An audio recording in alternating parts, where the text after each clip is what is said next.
Welcome back to the channel. I'm Laura Ingalls Gunn. I'm headed out this morning to meet my friend Dixie DIY.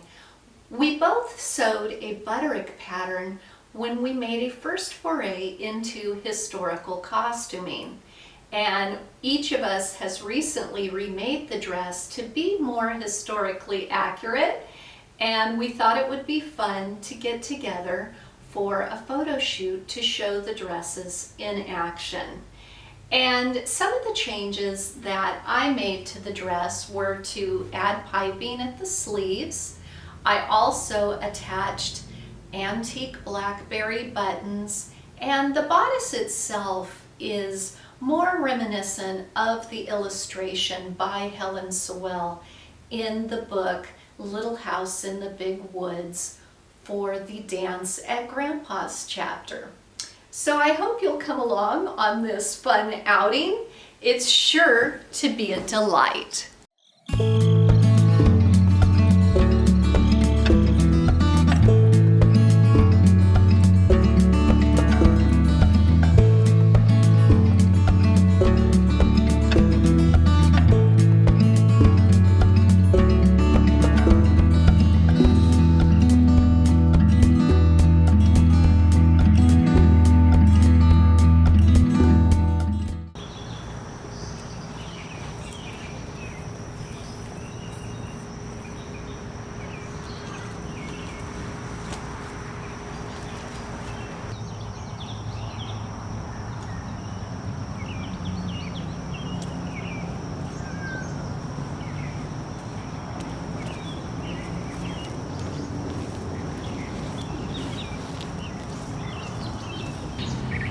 It is a warm, humid day here in Dallas-Fort Worth, Texas, and I am so excited to have my friend Dixie with me here today.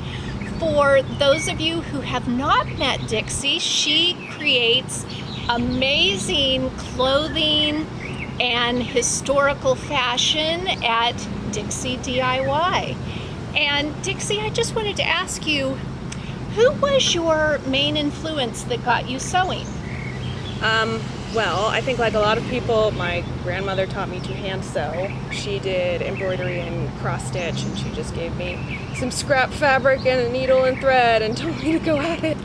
How old were you when you started? Oh, I mean 6, something like that. Yes. Yeah, and I didn't really make anything until I was probably about 11 or 12, and then I tried to hand sew skirts poorly.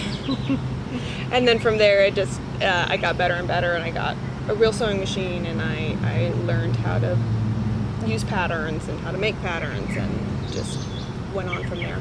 So in terms of making patterns, are you self-taught or you took some classes? Or? I'm mainly self-taught. I did take one small class that was just the basics, but a lot of it was books. You can buy textbooks that they use in college courses online. They're not cheap, but sometimes they have them in the library. So I've done that. And then a lot of trial and error. Yes. And you sew most of your everyday clothing that you wear. Yes. For Not you this stuff. as well as your daughter, too. I do sew some things for my daughter, but she gets a lot of clothes as gifts from her family. That makes sense. So I haven't sewn as much for her as I thought I would. But yeah, I have a toddler, and I have been sewing most of my own wardrobe for at least 10 years. So, Yeah. yes. You had talked about in one of your videos that at some point you decided that you had enough clothes in your closet, and that's what sort of led the foray into historical fashion. Now, how many years ago did that happen? That was probably... And of course, cue the truck.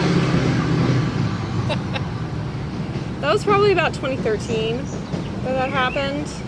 And I did start looking for more challenging things to sew and to pursue. I thought about doing like couture stuff or tailoring, and I just fell into a rabbit hole of historical costumes and historical fashion, and I was like, okay, what's something I can start with that would be a little bit easy for me. So I tried to make this dress, which is an 1860s work dress, but I had a lot of issues with it. Yes. So, in the funny way that sewing works, you know, you only have 4 major pattern companies that they refer to as the Big Four, and that's Vogue, Simplicity, Butterick, and McCall's. And they only release a few new designs each year, I think. So you're somewhat limited, yes, in terms of costuming. And then you also have your independent or indie pattern companies. If you're new to costuming, I had no idea that that world existed, that there were amazing independent designers like Fig Leaf and Tudor Taylor. Truly Victoria. And so like you, I selected the same dress, and that was about 5 years ago for me, and we both made the same mistake in that it was supposed to be a sheer dress, and we chose very heavy fabrics. So I was inspired when you recently remade your dress, and I'm like, oh, I need to do it. I need to do it. So, you know, I too slimmed my sleeves a little bit. I actually had originally cut my bodice 2 sizes larger than what I'm wearing now. So learning about fit has been really important. Yes, the Big Four pattern companies are known for having a lot of ease or a lot of extra space, extra room in the patterns. And that might be okay for modern clothes, sometimes, not all the time. But for historical stuff, it's supposed to be very fitted. Because you're wearing corsets and undergarments and stuff like that. So I think mine was also too big. That's another reason why I don't like using Big Four patterns for costuming unless you heavily measure your pieces ahead of time. I loved the dress, the copper silk. Was that a Laughing Moon pattern? Oh, the 1840s gown? Yes. Yes, that was a Laughing Moon mercantile ball gown pattern. It spans like the 1840s to the 1860s. I did 1840s, but I did do a lot of adjustments to it. I adjusted the shape of the waistline, I adjusted the size of the sleeves, and then I added a whole bunch of trim and extra lace, and I did the Bertha different than the pattern calls for. So, but I do like that pattern allows for creativity. So it's a good jumping off point if you know how you want to trim your gown and how you want to make some changes. If you just want the base model and then go from there, that's a great pattern. Okay, good. I did buy that pattern after viewing that video of yours, and now I'm sort of searching for the perfect fabric. I'm a little bit intimidated, but you just have to dive in, I think. Start with bed sheets, and one video that my friend Michelle really appreciated that you did was teaching people full bust adjustments. I know for many in the sewing community, they kind of go beyond what's available. Yes. And yes. So bust adjustments, you have to do them when your bust volume in front is different, larger or smaller than what the pattern is drafted for. And usually patterns are drafted for 1 cup size. That is a sewing cup size, which is not the same as a bra cup size. It's drafted for 1 cup size, but as we know, bodies are all different shapes. yes. And sometimes it's hard to know what size you need to pick, because if your bust size is bigger than the pattern calls for, you may need to choose a pattern size to start with that you would not have expected. It may be much smaller or bigger than what you would have thought it would be. And I see so many people who struggle with fit issues, and I'm looking at them and I'm like, you need a bust adjustment. You need a bust adjustment. I can see you've got pinching up here, or it's falling off your shoulders, and it doesn't fit in the way, it doesn't fit somewhere, and I'm like, that's the telltale sign of a bust adjustment that you need. Now, what are some of your favorite tools that you use to alter patterns or help you create your own? Do you have favorite tools? Like physical tools, Like French curves or certain pencils? I do like different types of marking tools, depending on the fabric. So you could use chalk, or I like the friction pens, which can be erased with heat. You don't often wash your costumes, so you need to pay attention to your marking tools so that either they are not going to be seen when you're finished, or they can be easily removed without laundering. So like disappearing ink pens, things like that.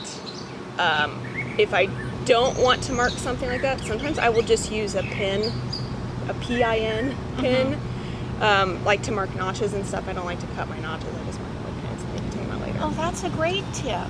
Yeah. Oh, I really like that. So I feel like a waste of time. Yes. To cut, as you're cutting on to stop and cut.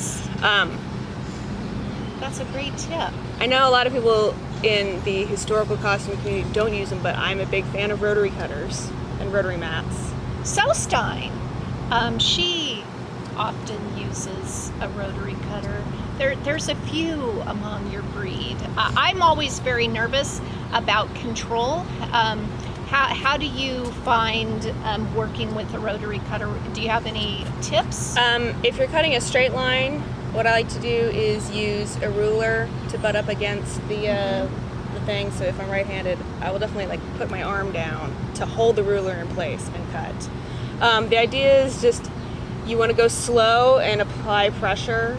If you're getting skips in the fabric, it means your blade has a nick or it's dull. Okay. And you do have to replace them frequently. I like the rotary cutters that have like a finger guard, so I can put my finger down to help press it, but I won't cut the blade. My finger won't cut the blade. Yeah, and then just get close, and if it helps, make shorter cuts, and then pick up and go again until you get used to curving. And do you prefer pins or pattern weights when you're using a rotary cutter? When I cut, I rarely ever pin, and my weights are just whatever I have in my room, and it's usually my phone or my tape dispenser or my TV remote. No fancy tools. Yeah, no. Yeah. Now, do you have favorite pattern companies? I have used a lot of Laughing Moon. I do like them a lot, and I'm really starting to like Black Snail.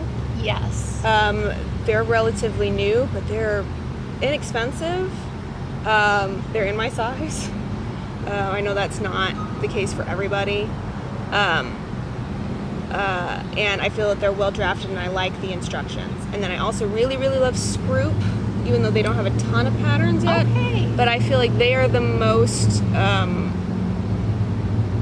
If you come from a world of modern sewing, you have a certain expectation of quality when it comes to independent patterns, and I feel like Scroop meets and exceeds that in a place where a lot of other pattern companies in the historical realm do not, in terms of they're tested on all body sizes. Yes. They have a pretty wide range of sizes. They have fit guides. They have incredibly well illustrated instructions and detailed illustrations. I think that they are very good. One thing I would like to see is more size inclusivity in historical patterns. Yes. I feel like modern indie patterns are getting a lot better at this. There are some companies that are in the historical realm that are good with sizes, but we could always use more. Yes.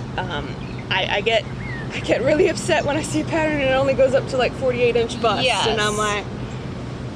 Yes, yeah. One of my close friends had wanted to have a few new blouses, and she has a 48G bust line. And so we basically could not find any pattern in the big four, and it was very limited. So I really would like to see that too.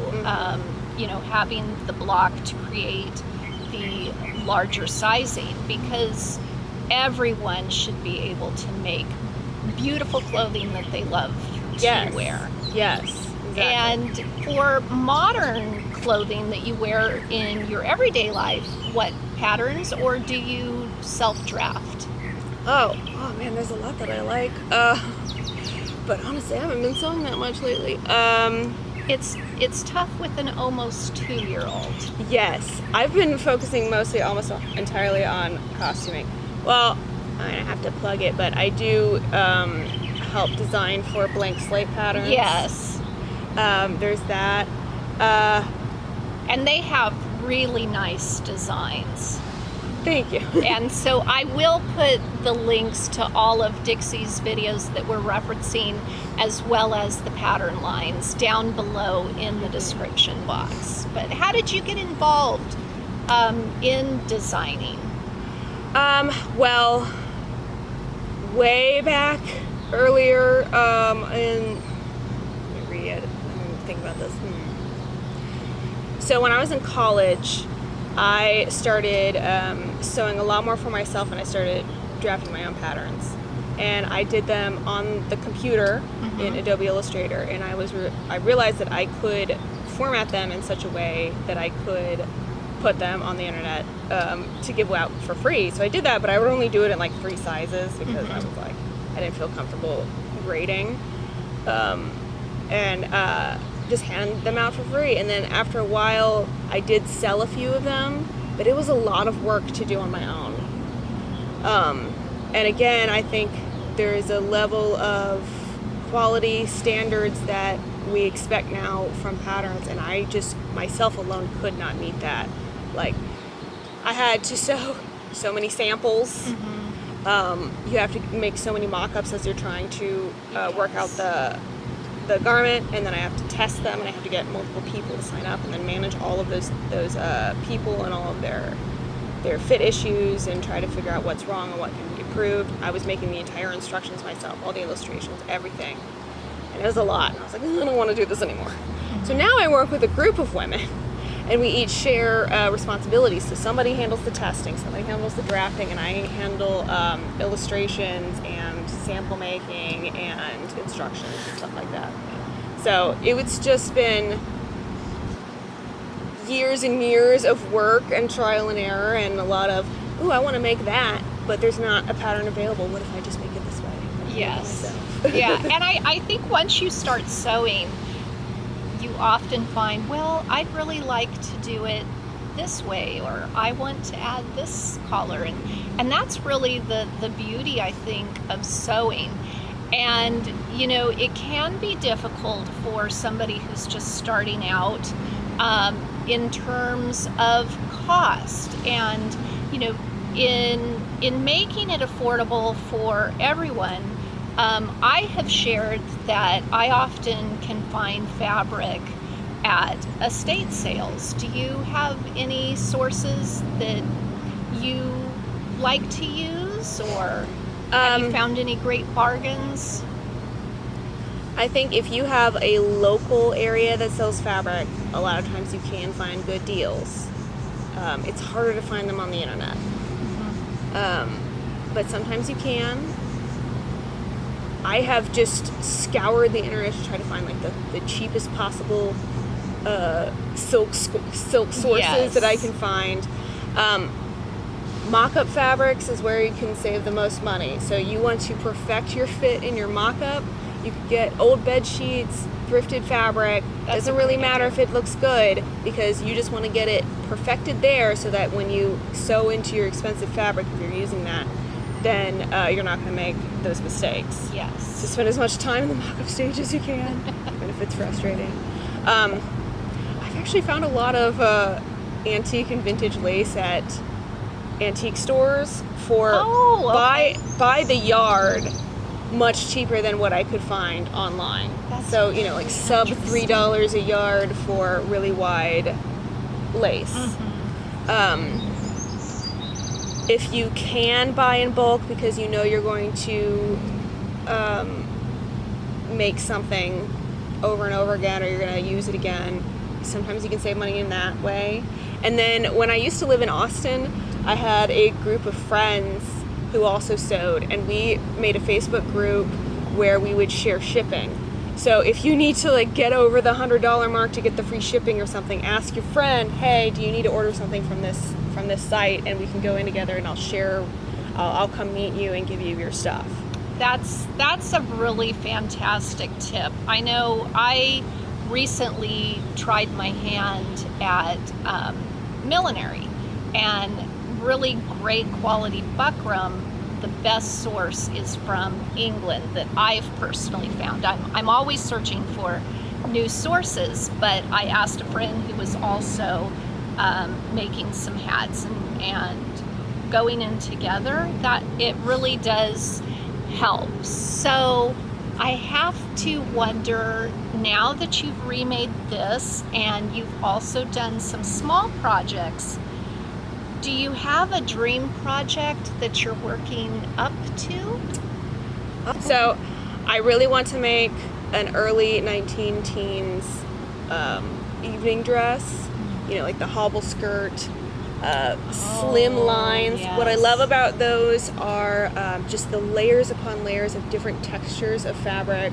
There's often asymmetric lines, there's jewels, there's beading or embroidery and chiffon and all kinds of stuff, and I just want to like gather up a whole bunch of beautiful materials and just like throw them on a dress form and make a dress. Yes, so that really, I think, requires a skill set to manage the different textures. And so that, I guess, is a way of a building block for your skills. And then I think also for something like that, it really helps to drape it, and I needed a dress form that fit me, that I could work with. So I did make a dress form. So now I feel like, okay, well, I can pin stuff on here and know it will fit, and I can like play with the layers and play with the pleats and stuff like that. Was that a bootstrap dress form? Yes. So that they work. I've been wondering. Yes. There are a few things that I'm like, this could probably be changed, or a few more details in the algorithm to create. It's a dress form that is made to your measurements, mostly. So I think there's some measurements that could be included in that algorithm to create the shape that aren't. And if I could do that, it'd be perfect. Yes. But otherwise, I think it's good enough that I could use it to drape. Yes. So, two things. Are you going to be participating in the upcoming costume symposium that's going to be online in August? Yes. So, I will be hosting on Instagram a tea party. A tea party. She did this last year, and it was so much fun. There was such great response and inspiration. I'm so glad that you brought it back again this year. Yes. So the idea is, I think it's on the first day of the weekend, Thursday. And basically, you post a picture of yourself on your on Instagram with the hashtag. I think it's a cozy tea party, and you can be in costume or not, and you can drink your favorite beverage or not. It's totally open. But then just introduce yourself in the post, and say who you are and what you like to sew, or what eras you like to dress as, or even if you're not historical, you can do cosplay, whatever. Just share something about yourself. Yeah, it was a great way to meet other sewists and costumers, because it wasn't just people who did historical fashions. You had a lot of people participating who did cosplay or even Living modern history, everyday wear. So yeah, it's just a good way of getting to know people. And then I'm also going to be doing another video on more advanced bust adjustments. Oh, good. Because sometimes it's hard to take the concept of how a bust adjustment looks on a normal modern pattern and apply it to some of these kind of like weird looking historical patterns. Like how do I work out these darts? Like where does this go? Like how can I do that? So gonna be doing that and talking more about what it looks like when you need a bust adjustment. Yes. So it'll be a companion video to my other video. Yeah. But yeah. We're also going to be joining forces with Cluster Frock and Stitching Addiction we're going to be taking Dixie's idea of the tea party and expanding it to what a tea party would look like in the 1840s. So we're all going to be wearing 1840s clothing, and I'm putting my interior design degree to use and somewhat researching what the table setting would have looked like. And Megan is amazing with recipes, so I think she'll be coming up with some fun foods. And so that's going to be a joint effort that I am really excited about and looking forward to. And you know, that's the great thing about finding people who have similar interests. Dixie and I actually met for the first time when I hosted a Napoleon and Josephine Valentine party. Didn't we meet before that though? Did we? Because I bought some fabric from you at your house. That's right. That's right. And I think we met at Christmas at the Georgian picnic the previous November. Yes, you are right, because you had on your beautiful velvet Spencer. Yeah, I had a Regency outfit on. She's right. I'm wrong. But that was where you had worn a black snail dress, and I just loved that dress. And so again, I had to buy the pattern. That was what I had based my recent Harriet dress. I had altered Which is beautiful. I had altered the hem and the sleeves on it too.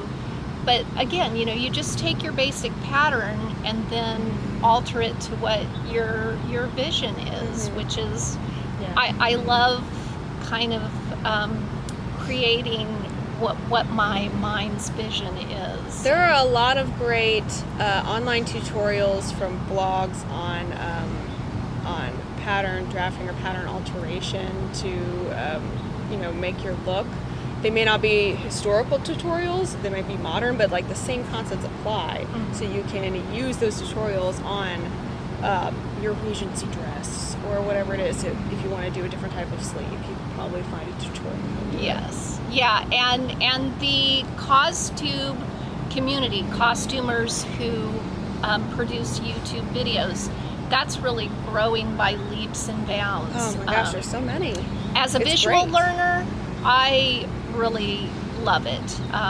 It's just so helpful. And so, Dixie, thank you so very much for joining me. I'm looking forward to us producing a lot more fun content for us in the future and our viewers. Thank you for joining us.